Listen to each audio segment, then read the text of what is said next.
네, 이번 시간에는 적천수 천미라는 책에 나와 있는 명조를 가지고 한번 공부를 해보겠습니다. 적천수 천미의 그 통신론 2기편에 나와 있는 명조죠. 적천수 천미라는 책은 이제 그 억부용신, 그러니까 일간이 신강한가 신약한가를 이제 성패 판단의 기본으로 삼죠. 그래서 우리가 소위 그 억부용신법을 쓰시는 분들의 바이블과도 같은 책이죠. 많이들 보는 책이죠. 여기서는 이제 이 두 사주를 비교를 해놨는데,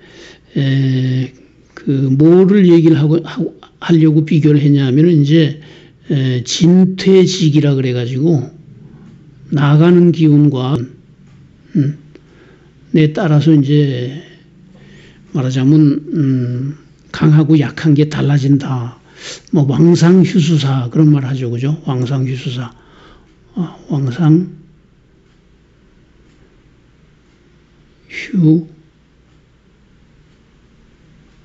수사. 오행이 이제 계절에 따라서 기운이 이제 어떻게 되느냐, 이런 거를 이제 설명하면서, 요 사주를 예를 들었어요. 근데 사주의 실상을 보면 이제 이 사주는 이제 정미대운에 과거에 급제했단 말이죠. 그죠? 과거에 급제해서 벼슬을 하다가 나중에는 이제 한림원은 이제 그 최고의 말하자면 학식이 있는 사람들이 들어가는 데죠. 좋은 사주라 이런 뜻이죠. 쉽게 말해서. 그런 반면에 이 사주는 비슷하게 생겼죠. 그죠? 사주가 비슷하게 생겼어요. 아주. 근데 여기는 배고픈 선비였다 이렇게 돼 있어요. 배고픈 선비. 가난했단 말이죠. 별 볼 일 없는 사주다. 뭐 이런 뜻이죠. 그죠?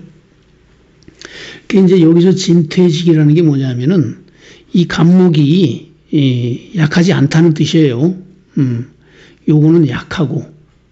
그러니까 간목과 칠사를 볼 때 요 수월이라는 달은 진기라는 거예요. 진기. 나아가는 기운. 왜냐하면 술 다음에 뭐예요? 해월이죠. 그죠? 해자축, 인묘진 이렇게 나가죠. 그죠?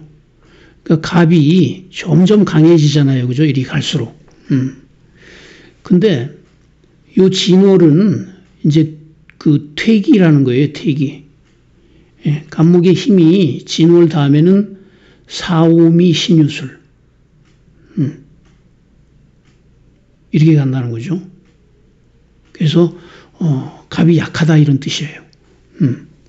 우린 진월에 났으니까 이게 강할 줄 알지만 얘보다 놀랍죠. 그죠? 그렇지 않다고 보는 거죠.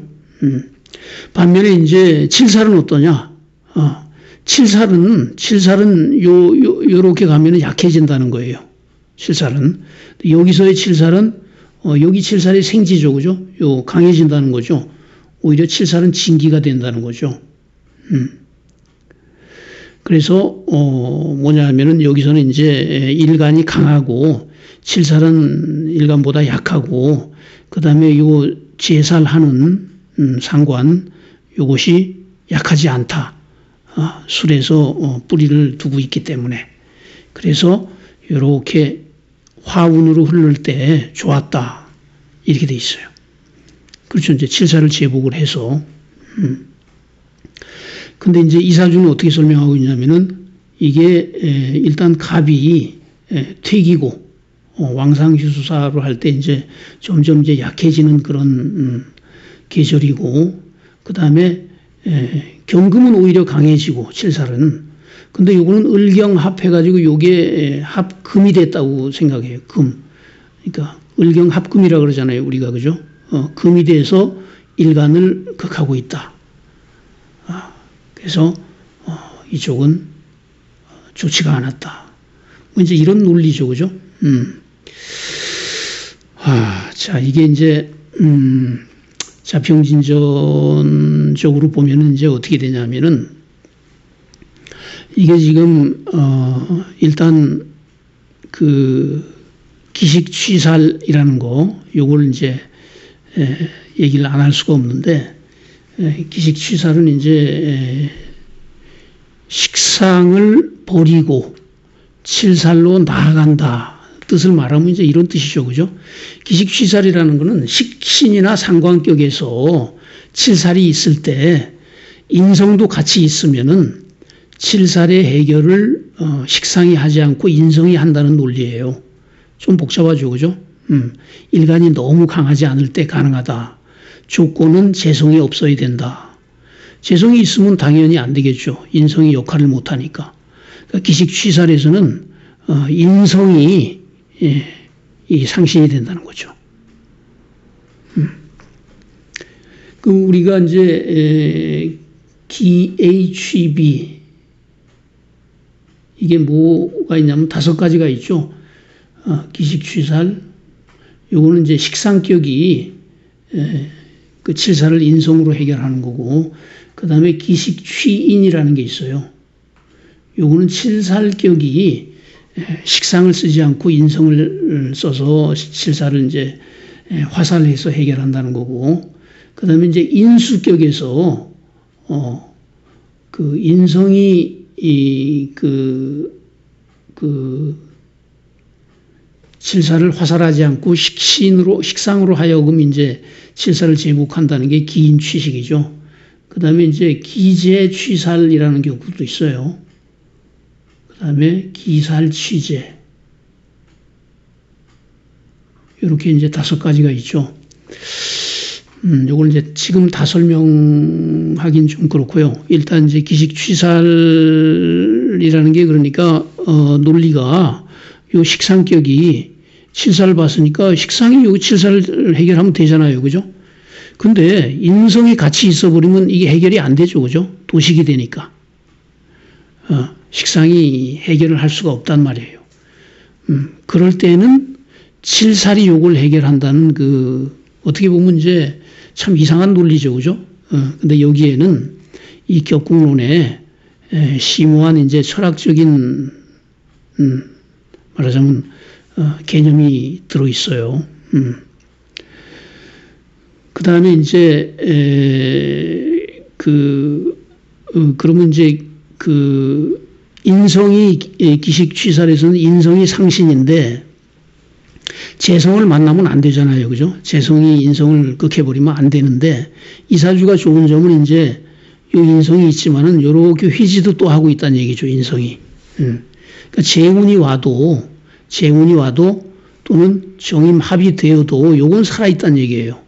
그래서 우리가 지지에서의 이제 그 삼합이나 지지에서의 이제 반합 이런 게 만약에 좋은 역할을 하면 매우 좋은 사주가 되죠. 대개. 물론 뭐 칠살이 뭐 그 국을 이루어서 강하면은 이제 좋지 않겠지만은 이렇게 상신 같은 게 용신도 마찬가지예요. 이렇게 이제 합의돼서 강하면은 이런 이득이 있죠, 그죠? 그러니까 계속 이렇게 요 중요한 시기에 지금 배가 안 나는 거죠, 그죠? 자, 요 사주는 어떤가요? 요 사주는 여기 이제 을기무 있죠, 진해. 투간한 거는 이제 요건데 요렇게 합의됐죠, 그죠? 이렇게 합의되니까 요거는 이제 못 쓰는 거죠.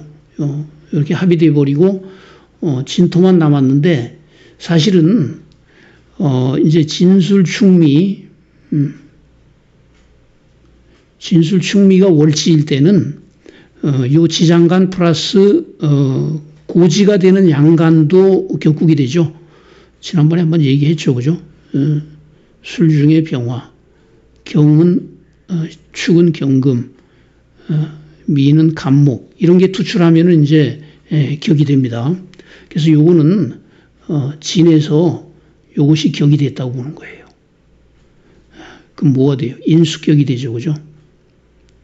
인수격인데 인수격은 어때요? 인수격이